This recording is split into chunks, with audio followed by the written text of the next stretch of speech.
Hello friends, ఈ video చాలామంది తెలుసుకోవాల్సిన వీడియో, చాలామందికి తెలియని వీడియో. ఇదేందంటారో తెలుసా? దీని టోల్ గేట్ అంటారు. అందరికీ ఇది మాత్రం తెలుసు. కానీ ఇక్కడ రాగానే మన బస్సులు, మనం ప్రయాణించే కార్లు, మనం ప్రయాణించే వ్యాన్లు అన్నీ ఒక్క నిమిషం పాటు ఆగిపోతాయి. ఆగిపోవడమే కాదండి, అమౌంట్ కూడా మన దగ్గర నుంచి వసూలు చేస్తూ ఉంటాయి. అది ఎందుకు వసూలు చేస్తున్నాయి, ఎవరు వసూలు చేస్తున్నారు, ఎందుకు వసూలు చేస్తున్నారు అనే విషయం చాలామందికి తెలియదు. దాని గురించి మీకు ఒక చిన్న అవగాహన కోసం ఈ వీడియో చేస్తున్నాను. మనం గతంలో రోడ్ల మీద ప్రయాణం చేసేటప్పుడు ఆ జర్నీ చాలా హారిబుల్గా, చాలా కష్టంగా ఉండేది. 3 గంటలు తీసుకోవాల్సిన ప్రయాణం 4-5 గంటలు తీసుకుండేది. మన ఒళ్ళు కూడా హోనం అయ్యేది. అలా ఉండేవి రోడ్లు ఒకప్పుడు. అంటే ఈ 15-20 ఏళ్ల కిందట అలా ఉండేది మన రోడ్లు.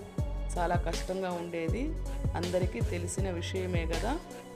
మన గవర్నమెంట్ ఏం చేస్తుందంటే ఈ రోడ్లు కానీ, హైవేలు కానీ, అదేవిధంగా బ్రిడ్జెస్ కానీ ఇవి మంచిగా కట్టడానికి ఒక ఆర్గనైజేషన్కి చెప్తుందన్నమాట. ఆ ఆర్గనైజేషన్ పేరే బిల్డ్ ఆపరేటివ్ ట్రాన్స్పోర్ట్ ఆర్గనైజేషన్. ఇదేం చేస్తుందంటే, ఈ ఆర్గనైజేషన్ ఏం చేస్తుందంటే ఒక ట్రస్ట్ పెట్టి, అది ఇన్వెస్ట్మెంట్ పెట్టి హైవేల్ని, బ్రిడ్జెస్ని, రోడ్స్ని వేస్తుంది.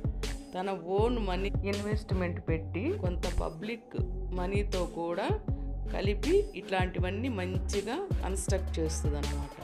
సో ఇది ఓన్గా అమౌంట్ ప్లస్ పబ్లిక్ అమౌంట్ పెట్టి కన్స్ట్రక్ట్ చేసినప్పుడు అదేం చేస్తుందంటే రికవరీ కూడా చేస్తుంది. గవర్నమెంటే చెప్తుంది, నువ్వే కన్స్ట్రక్ట్ చేసి నువ్వే ఒక 15 ఏళ్ళు కానీ 20 ఏళ్ళు కానీ నువ్వే వసూలు చేసుకో అని ఒక అగ్రిమెంట్ ఇచ్చేస్తుంది అనమాట.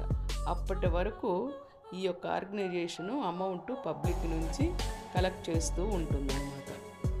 దానికోసంగా ఈ ఆర్గనైజేషను ఒక ఇన్ఫ్రాస్ట్రక్చర్ ఇన్వెస్ట్మెంట్ ట్రస్ట్ అనే దాన్ని పెట్టి, దాని ద్వారా పబ్లిక్ నుంచి అమౌంట్ కలెక్ట్ చేసి ఈ రోడ్లు, బ్రిడ్జెస్, అదేవిధంగా హైవేస్ ఇవన్నీ నీట్గా కన్స్ట్రక్ట్ చేస్తుంది. కన్స్ట్రక్ట్ చేసిన తర్వాత ప్రతి వాహనదారుడి దగ్గర నుంచి టోల్ గేట్ అనే పేరుతో అమౌంట్ని కలెక్ట్ చేస్తూ ఉంటుంది అన్నమాట. సో అందుకనే మనకి ఈ ప్రయాణం అనేది చాలా సుఖంగా, తక్కువ టైంలో ఈజీగా ప్రయాణం చేయడానికి మనకి చాలా అనుకూలంగా ఉంటుంది అనే సంగతి మీకు తెలుసా?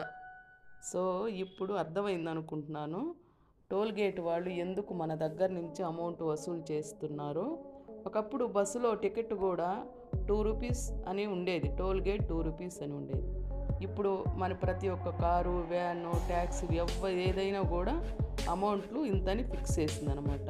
ఇంత డిస్టెన్స్లో ఉండాలి టోల్ గేట్ అని చెప్పి మన దగ్గర నుంచి వసూలు చేస్తూ ఉంటుంది. మనకి ఈ జర్నీ అనేది సుఖంగా, హాయిగా, త్వరగా వెళ్ళడానికి. మీకు తెలిసినట్లయితే ఈ టోల్ గేట్స్ మన ఇండియాలోనే కాదండి, ఫారిన్ కంట్రీస్లో కూడా ఈ టోల్ గేట్స్ ఉంటాయి. కాకుంటే అక్కడ ఇట్లాగా ఉండవు. అక్కడ సెన్సార్స్ అమౌంట్ కలెక్ట్ చేస్తూ ఉంటుంది అన్నమాట. సెన్సార్స్ ద్వారా అది టోల్ గేట్ ఫీజులు కలెక్ట్ చేస్తూ ఉంటాయి. సో ఈ వీడియో మీకు అవగాహనకు వచ్చింది అనుకుంటే, నచ్చింది అనుకుంటే ఒక లైక్ చేయండి. మరిన్ని వివరాల కోసం సుజాత బ్యాంకర్ వరల్డ్ ఛానల్ని సబ్స్క్రైబ్ చేసుకోండి. ఈ వీడియో మీకు నచ్చినట్లయితే లైక్ చేయండి, షేర్ చేయండి, సబ్స్క్రైబ్ చేయండి. టోల్ గేట్ అంటే ఎవరికి తెలియని వాళ్ళకి ఇది ఫార్వర్డ్ చేయండి. Thank you for watching video.